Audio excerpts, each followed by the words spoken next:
ಬೊಂಬೆ ಹೇಳುತ್ತೈತೆ ಮತ್ತೆ ಹೇಳುತ್ತೈತೆ ನೀನೇ ರಾಜ. ನಮಸ್ಕಾರ. ಇವತ್ತು ನಾವು ಒಂದು ಶಿಕ್ಷಣದ ವಟವೃಕ್ಷದ ಕೆಳಗೆ ನಾವು ನಿಂತಿದ್ದೇವೆ. 1935ನೇ ಇಸ್ವಿನಲ್ಲಿ ಅನಂತಾಚಾರ್ ಅಂತಕ್ಕಂಥ ಮಹಾನುಭಾವ ಈ ಒಂದು NR ಕಾಲೋನಿ ಪ್ರದೇಶದಲ್ಲಿ ಆಚಾರ್ಯ ಪಾಠಶಾಲೆ ಅಂತಕ್ಕಂಥ ಒಂದು ಶಿಕ್ಷಣದ ವಟವೃಕ್ಷವನ್ನು ಪ್ರಾರಂಭ ಮಾಡಿ ಈ ಒಂದು ಪ್ರದೇಶದಲ್ಲಿರ್ತಕ್ಕಂಥ ಮಧ್ಯಮ ಮತ್ತು ಕೆಳ ಮಧ್ಯಮ ವರ್ಗದ ವಿದ್ಯಾರ್ಥಿಗಳ ಬದುಕಲ್ಲಿ ಬೆಳಕನ್ನು ತರತಕ್ಕಂಥ ಪ್ರಯತ್ನವನ್ನು ಮಾಡಿದಂಥ ಅದ್ಭುತ ಆಧುನಿಕ ಭಗೀರಥ ನಮ್ಮ ಅನಂತಾಚಾರ್ ಅವರು. ಆ ಶಿಕ್ಷಣ ಸಂಸ್ಥೆಯನ್ನು ಕುರಿತು ನಾನು ಹಲವಾರು ವಿಚಾರಗಳನ್ನು ನಿಮ್ಮ ಜೊತೆ ಹಂಚ್ಕೋಬೇಕು ಅಂತ ಇದ್ದೀನಿ. ನೀವೀಗ ನೋಡ್ತಾ ಇದ್ದೀರಾ ಆಚಾರ್ಯ ಪಾಠಶಾಲೆ ಪಬ್ಲಿಕ್ ಸ್ಕೂಲು. ಮೊದಲು ಆಚಾರ್ಯ ಪಾಠಶಾಲೆ ಅಂತಿತ್ತು, ಹೈಸ್ಕೂಲ್ ಇತ್ತು. ಇವತ್ತು ಅಂತಾರಾಷ್ಟ್ರೀಯ ಮಟ್ಟದ ಒಂದು ಶಿಕ್ಷಣವನ್ನು ನೀವು ಬಯಸುವಂಥ ತಂದೆ ತಾಯಿಗಳು ಆಚಾರ್ಯ ಪಾಠಶಾಲೆ ಪಬ್ಲಿಕ್ ಸ್ಕೂಲಿಗೆ ಬಂದರೆ ನಿಮಗೆ ಒಂದು ರೀತಿ ಅಂತಾರಾಷ್ಟ್ರೀಯ ಮಟ್ಟದ ಶಿಕ್ಷಣವನ್ನು ಎಲ್ಲ ರೀತಿಯ ಹೋಲಿಸ್ಟಿಕ್ ಅಪ್ರೋಚ್ ಅಂತಾರಲ್ಲ, ಎಜುಕೇಷನ್ಲಿ ಎಲ್ಲ ರೀತಿಯ ಒಂದು ಬೆಳವಣಿಗೆಗೆ ಇವತ್ತು ಬೆಂಗಳೂರು ನಗರದಲ್ಲಿ ಒಂದು ಪ್ರಮುಖವಾದ ಶಿಕ್ಷಣ ಸಂಸ್ಥೆ ಅಂತಂದರೆ ಆಚಾರ್ಯ ಪಾಠಶಾಲಾ ಪಬ್ಲಿಕ್ ಸ್ಕೂಲು ಇವತ್ತು ಎಲ್ರಿಗೂ ಮಾದರಿಯಾದಂಥ ಶಿಕ್ಷಣ ಸಂಸ್ಥೆಯಾಗಿ ನಮಗೆ ಕಾಣ್ತಾ ಇದೆ. ನೀವೀಗ ಏನು APS ನೋಡಿದ್ರಲ್ಲ, ಆ ಕಲ್ಲು ಬಂಡೆಗಳ ಎದುರೇ ಇರ್ತಕ್ಕಂಥ ಕಥೆನ ನಾನು ನಿಮ್ಗೆ ಹೇಳೋಕ್ಕೆ ಇಷ್ಟಪಡ್ತೀನಿ. ಈ ನಮ್ಮ ಅನಂತಾಚಾರ್ ಅವ್ರಿಗೆ ಮಿರ್ಜಾ ಇಸ್ಮೇಲ್ ಅವರ ಭೇಟಿಯಾಗುತ್ತೆ. ಅನಂತಾಚಾರ್ ಅವ್ರಿಗೆ ಒಂದು ಶಿಕ್ಷಣ ಸಂಸ್ಥೆಯನ್ನು ಕಟ್ಟಬೇಕು ಅಂತಕ್ಕಂಥ ಒಂದು ಮಹದಾಸೆ ಇರುತ್ತೆ. ಆ ಆಸೆಯನ್ನು ಮಿರ್ಜಾ ಇಸ್ಮೇಲ್ ಅವ್ರಿಗೆ ಹೇಳ್ತಾರೆ. ಮಿರ್ಜಾ ಇಸ್ಮೇಲ್ ಅವರು ಏನು ಮಾಡ್ತಾರೆ, ಈ ವ್ಯಕ್ತಿಯ ಒಂದು ತಾಕತ್ತನ್ನು ಪ್ರಯತ್ನ ಯಾವ ರೀತಿ ಟೆಸ್ಟ್ ಮಾಡ್ಬೋದು ಅಂತ ಹೇಳಿದಾಗ ಈ ಒಂದು ಕಲ್ಲು ಬಂಡೆ ಇರ್ತಕ್ಕಂಥ ಪ್ರದೇಶವನ್ನು ಅವ್ರಿಗೆ ಶಿಕ್ಷಣ ಸಂಸ್ಥೆ ಮಾಡುವಂತ ಕೊಡ್ತಾರೆ. ಆ ಒಂದು ಅದ್ಭುತ ಸಾಧಕ ಅನಂತಾಚಾರ್ ಅವರು ಆ ಕಲ್ಲು ಬಂಡೆಗಳನ್ನು ಒಡೆದ ಆ ಕಲ್ಲು ಬಂಡೆಗಳಲ್ಲೇ ಒಂದು ಕಟ್ಟಡವನ್ನು ಕಟ್ತಕ್ಕಂಥ ಅದ್ಭುತ, ಕಲ್ಲಲ್ಲಿ ಅರಳಿದ ಹೂವು ಅಂತಾರಲ್ಲ ಆ ರೀತಿ ಈ ಒಂದು ಶಿಕ್ಷಣ ಸಂಸ್ಥೆ ಮಿರ್ಜಾ ಇಸ್ಮೇಲ್ ಅವರು ಕೊಟ್ಟಂಥ ಒಂದು ಟಾಸ್ಕ್ನಿಂದ ಆ ಒಂದು ಚಾಲೆಂಜನ್ನು ತೆಗೆದುಕೊಂಡು ಅನಂತಾಚಾರ್ಯರು ಈ ಒಂದು ಬೃಹತ್ ಆಚಾರ್ಯ ಪಾಠಶಾಲಾ ಒಂದು ಶಿಕ್ಷಣ ಸಂಸ್ಥೆಯ ಶುರುಗೆ ಕಾರಣ. APS ಅಂತಕ್ಕಂಥ ಈ ಬೃಹತ್ ಸಂಸ್ಥೆಯಲ್ಲಿ ಯಾವ್ಯಾವ ರೀತಿ ಶಿಕ್ಷಣದ ವ್ಯವಸ್ಥೆ ಇದೆ ಅಂತಕ್ಕಂಥದ್ದು ನಿಮಗೆ ನಾನು ಮಾಹಿತಿ ಕೊಡೋಕ್ಕೆ ಇಷ್ಟಪಡ್ತೀನಿ.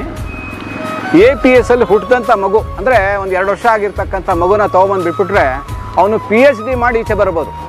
ಯಾವ ರೀತಿ ಅಂತಂದರೆ APS ಅಲ್ಲಿ ಪ್ರೀ ಸ್ಕೂಲ್ ಇದೆ, ಪ್ರೈಮರಿ ಸ್ಕೂಲ್ ಇದೆ, ಹೈಸ್ಕೂಲ್ ಇದೆ, ಅದು ಪಬ್ಲಿಕ್ ಸ್ಕೂಲ್ ಇದೆ, ಇಂಥ ಅಂತಾರಾಷ್ಟ್ರೀಯ ಮಟ್ಟದ ಪಬ್ಲಿಕ್ ಸ್ಕೂಲ್ ಇದೆ. ನಂತರ ಕಾಮರ್ಸು, ಆರ್ಟ್ಸು, ಸೈನ್ಸು, PUC ಇದೆ, ಮತ್ತು ಪದವಿ ಕ್ಷೇತ್ರಗಳಿದೆ.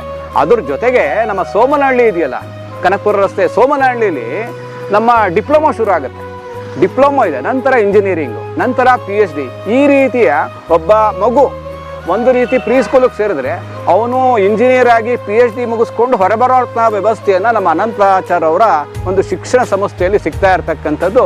ಒಂದೇ ಒಂದು ಅಂಬ್ರೆಲಾ ಅಡಿಯಲ್ಲಿ ಎಲ್ಲ ರೀತಿಯ ಶಿಕ್ಷಣದ ವ್ಯವಸ್ಥೆ ಇರತಕ್ಕಂಥದ್ದು ಬೆಂಗಳೂರು ನಗರದ ವಿಶೇಷ ಅಂತ ನಾನು ಹೇಳೋಕ್ಕೆ ಇಷ್ಟಪಡ್ತೀನಿ.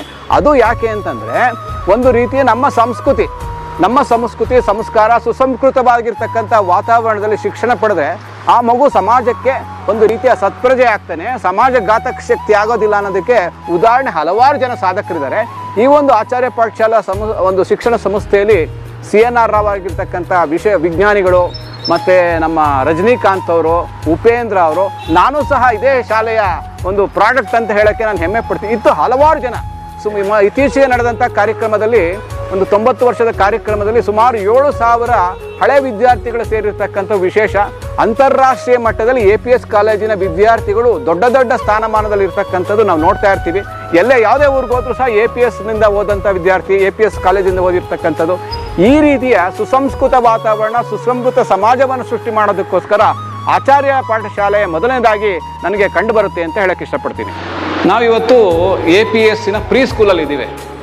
ಕೆಲವು ಕಡೆ ಪ್ರೀ ಸ್ಕೂಲ್ ಅಂತಂದರೆ ಪೇರೆಂಟ್ಸ್ಗೂ ಮಕ್ಕಳಿಗೂ ಸಂಬಂಧನೇ ಇರಲ್ಲ, ಟೀಚರ್ಸ್ ಏನೋ ಹೇಳ್ತಾರೆ ಗೊತ್ತಾಗಲ್ಲ. ಆದರೆ ಆಚಾರ್ಯ ಪಾಠಶಾಲೆಯ ಪ್ರೀ ಸ್ಕೂಲಲ್ಲಿ ಏನಾಗುತ್ತೆ ಅಂತಂದರೆ ಮಕ್ಕಳನ್ನ ತನ್ನ ಮಕ್ಕಳಂತೆ ನೋಡ್ಕೊಳ್ತಕ್ಕಂಥ ಟೀಚರ್ಗಳನ್ನು ನಾನು ನೋಡ್ತಾ ಇದ್ದೀನಿ.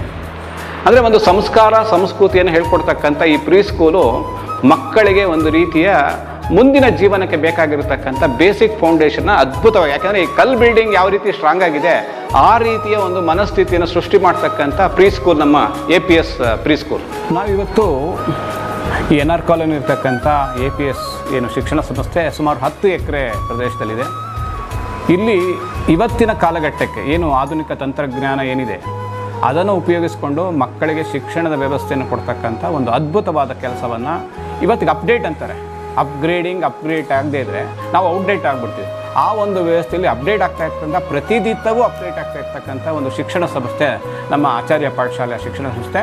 ಇದು ಈ ಒಂದು 10 ಎಕರೆ ಪ್ರದೇಶದಲ್ಲಿ. ಹಾಗೆ ಸೋಮನಹಳ್ಳಿ ಇರ್ತಕ್ಕಂಥ 108 ಎಕರೆ ಪ್ರದೇಶದಲ್ಲಿ ಇಂಜಿನಿಯರಿಂಗು ಮತ್ತು ಪೋಸ್ಟ್ ಗ್ರ್ಯಾಜುಯೇಷನ್ನು, ಈ ಡಿಪ್ಲೊಮೊ ಎಲ್ಲ ಇರೋದ್ರಿಂದ ಇವತ್ತು AI ಅಂತ ಏನು ಹೇಳ್ತೀವಿ, ಈಗ ಆಲ್ರೆಡಿ ಅದನ್ನು ಆರ್ಟಿಫಿಷಿಯಲ್ ಇಂಟೆಲಿಜೆನ್ಸನ್ನು ಉಪಯೋಗಿಸಿ ಮಕ್ಕಳಿಗೆ ಶಿಕ್ಷಣವನ್ನು ಕಲಿಸ್ತಕ್ಕಂಥದ್ದು ಮತ್ತು ಅವರ ಜ್ಞಾನ ವೃದ್ಧಿಗೋಸ್ಕರ ಆ ಒಂದು ಶಿಕ್ಷಣ ಸಂಸ್ಥೆ, ಅಂದರೆ ಸುಂದರವಾಗಿರ್ತಕ್ಕಂಥ ಪರಿಸರ ಇರ್ತಕ್ಕಂಥ ಸೋಮನಹಳ್ಳಿಯ ಒಂದು ಶಿಕ್ಷಣದ ವ್ಯವಸ್ಥೆ, ಈ ಎಲ್ಲ ವ್ಯವಸ್ಥೆಗಳನ್ನು ನಾವು ಸರಿಯಾಗಿ ಸದ್ಬಳಕೆ ಮಾಡಿಕೊಂಡ್ರೆ ಭಾರತದ ಉತ್ತಮ ಪ್ರಜೆಯಾಗೋದಕ್ಕೆ ಸಾಧ್ಯ ಆಗುತ್ತೆ. ಅನಂತಾಚಾರ್ಯ ಅವರು ಆಗಿನ ಕಾಲಘಟ್ಟದ ಇರ್ತಕ್ಕಂಥ ಶಿಕ್ಷಣ ವ್ಯವಸ್ಥೆ ಕಟ್ಟಡಗಳನ್ನು ನಿರ್ಮಾಣ ಮಾಡಿರ್ತಕ್ಕಂಥ ಅವತ್ತಿನ ಭಗೀರಥ, ಇವತ್ತಿನ ಆಧುನಿಕ ಭಗೀರಥರಾಗಿರ್ತಕ್ಕಂಥ ವಿಷ್ಣು ಭರತ್ ಅವರು ಶಿಕ್ಷಣದ ಜೊತೆ ಈ ಒಂದು ಹಣಕಾಸಿನ ನಿರ್ವಹಣೆಯೂ ಸಹ, ಯಾಕೆಂದರೆ ಈ ಒಂದು ಮಧ್ಯಮ ಮತ್ತು ಕೆಳವರ್ಗದ ವಿದ್ಯಾರ್ಥಿಗಳಿಗೆ ಶಿಕ್ಷಣ ಕೊಡಬೇಕಾದ್ರೆ ಹಲವಾರು ರಿಯಾಯಿತಿಗಳನ್ನು ಕೊಡಬೇಕಾಗತ್ತೆ. ಅದನ್ನು ಸರಿದೂಗಿಸಿಕೊಂಡು ಕಾಲಕ್ಕೆ ತಕ್ಕಂತೆ ತಂತ್ರಜ್ಞಾನದ ಅಪ್ಗ್ರೇಡನ್ನು ಮಾಡಿಕೊಂಡು ವಿಷ್ಣು ಭರತ್ ಅವರು ಈ ಒಂದು APS ಶಿಕ್ಷಣ ಸಂಸ್ಥೆಯನ್ನು ಅತ್ಯಂತ